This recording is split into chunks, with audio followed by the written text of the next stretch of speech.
Bonjour à tous amis taureaux, je vous retrouve pour votre guidance sentimentale pour la semaine prochaine, la semaine du 20 avril. Donc je découvre avec vous les cartes que j'ai tirées au préalable pour gagner un petit peu de temps sur la vidéo. Alors, pour les taureaux, donc je vais faire comme d'habitude, je vais faire déjà en couple, ensuite en triangulaire et ensuite pour les célibataires. Alors là, pour la semaine prochaine, on me parle déjà de beaucoup de communication via les moyens de télécommunication. Hein. C'est ce que cette carte-là signifie. Donc, ça peut être beaucoup de discussions par téléphone, par les réseaux sociaux, hein, peu importe. En tous les cas, c'est ce qui vous rapprochera, c'est ce qui fera que vous arriverez à communiquer. Des fois, on n'arrive plus nécessairement à parler de façon claire en face à face. Alors, quand il y a une petite crise dans le couple, le seul moyen de réussir parfois à dire les choses, c'est par téléphone, par Internet. Ça peut être par mail aussi. Enfin, voilà. Quoi qu'il en soit, il y aura beaucoup de communication de cette façon-là la semaine prochaine. Par contre, je pense que s'il y a des communications de cette manière, c'est parce qu'il y a plusieurs blocages. Donc là, c'est ce qu'on voit là. Alors, le premier déjà, c'est qu'il y a une autre personne qui perturbe votre couple principal. Alors, c'est pas nécessairement une personne avec qui on va être dans la tromperie, hein, c'est pas forcément nécessairement l'adultère parce que généralement c'est la première chose à laquelle on pense.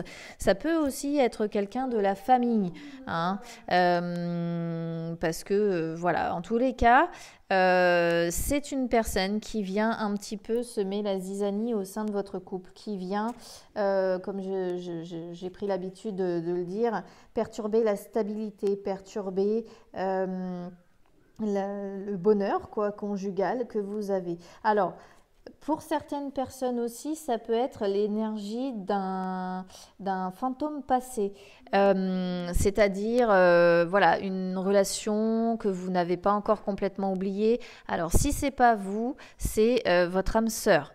Hein, qui n'a pas oublié cette personne-là. Voilà. En tous les cas, on voit bien les trois sphères et on voit bien l'énergie qui circule. Alors même si c'est une personne qui n'est pas ou qui n'est plus dans votre vie, son énergie est toujours là et vient toujours perturber celle de votre couple. Donc j'ai pris tendance à dire aussi que l'habitude de dire que voilà, c'est l'énergie, ça peut être l'énergie d'une relation passée, du fantôme d'une personne que vous ne voyez plus forcément ou que l'autre ne voit plus, mais qui continue en fait à venir perturber l'énergie de votre couple principal. Et le deuxième blocage principal, c'est la dépendance affective. Alors moi, je trouve que les deux s'accordent bien parce qu'à mon avis, il y a une dépendance affective vis-à-vis de la personne qui perturbe la relation. Ce qui fait que du coup, on n'arrive pas à s'en défaire, ce qui fait qu'on n'arrive pas à l'oublier parce qu'on sait très bien que les gens qui sont effectivement dépendants affectifs ont du mal comme ça à couper les liens qui les unissent aux personnes auxquelles elles ont été attachées et du coup effectivement ça fait des blocages supplémentaires. Alors si c'est pas vous qui avez du mal à vous défaire d'une personne, c'est la personne qui est en face de vous.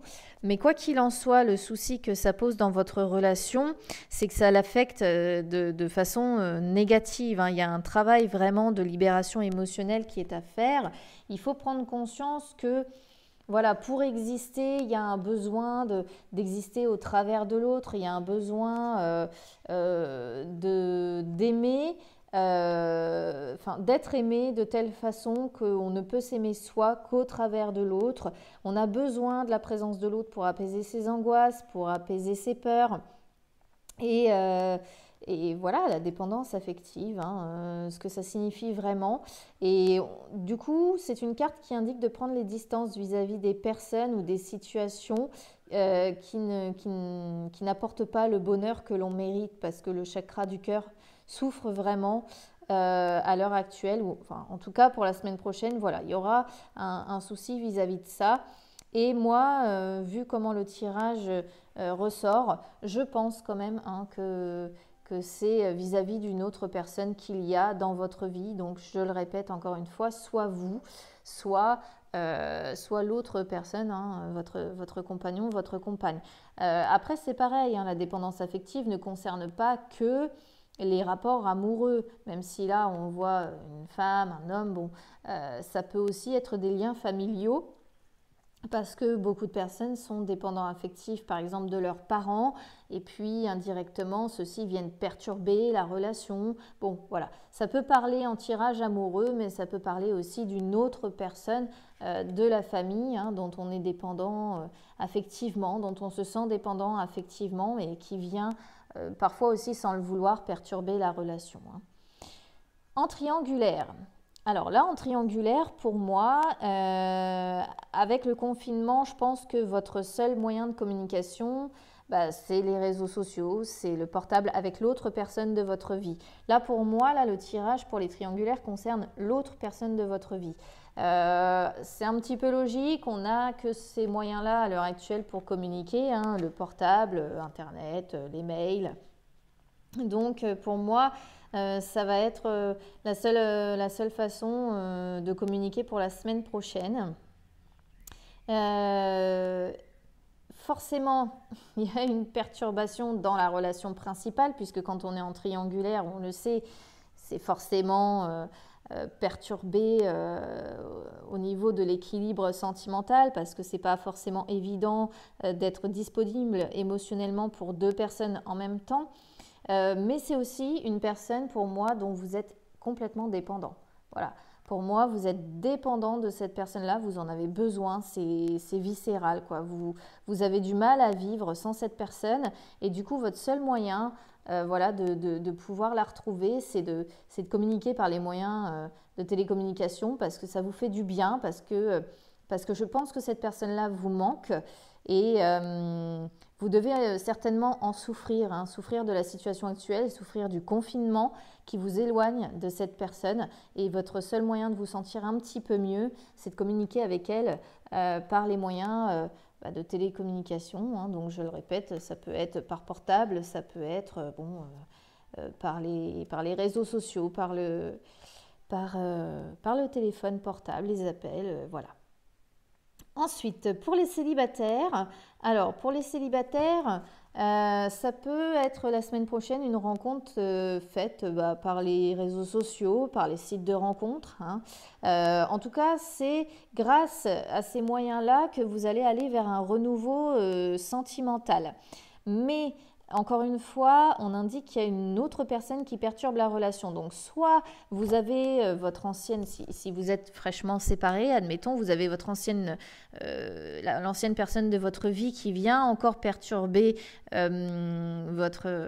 votre renouveau sentimental, et vous avez du mal à vous en défaire, ce qui fait que, bon, même si vous allez vers un renouveau sentimental, son énergie est encore présente, cette personne-là est encore présente et ça vous perturbe. Soit ça peut être aussi un membre de votre famille qui vient un petit peu voilà, critiquer par exemple la façon que vous avez d'éventuellement rencontrer quelqu'un, en vous disant que voilà, les réseaux, les sites de rencontres par exemple, souvent ça fait parler, hein. Par contre, bon, vous êtes une personne qui a quand même un fort besoin affectif, hein, qui est dans une relative dépendance affective. Donc, il va falloir vous méfier de ça parce que, bon, même si c'est... à l'heure actuelle, même si vous êtes célibataire, vous allez devoir en prendre conscience que...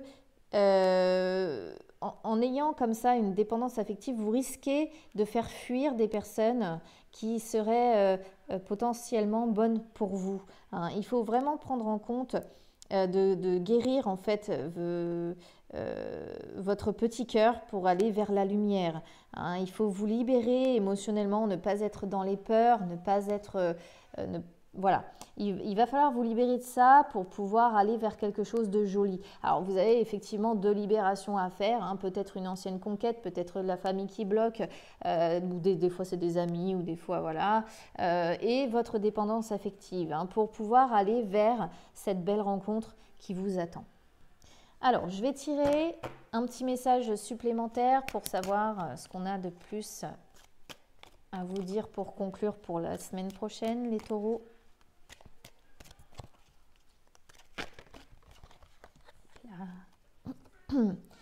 Alors, prêtez attention aux messagers.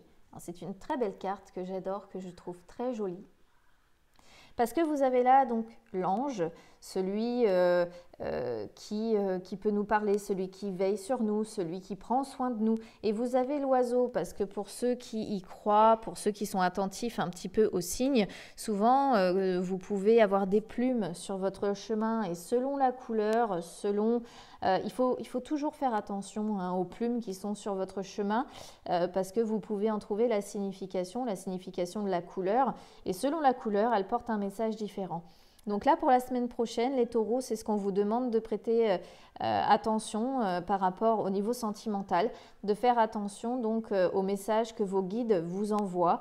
Donc moi, une fois de plus, je pense qu'on va essayer de vous aider un petit peu à vous libérer de cette personne qui vient vous parasiter. On va essayer de vous aider à vous défaire de cette dépendance affective. Quoi qu'il en soit, voilà. Faites attention à vos guides, aux messages qu'on vous envoie, aux signes, pour réussir un petit peu à défaire tous ces petits blocages qui seront là la semaine prochaine. Voilà les taureaux, j'espère que ce tirage vous a parlé. Encore une fois, c'est une guidance générale, donc si ça ne vous parle pas, c'est que ce message n'était pas pour vous. Ce sera peut-être le prochain. En tous les cas, je vous souhaite une très belle semaine. À bientôt.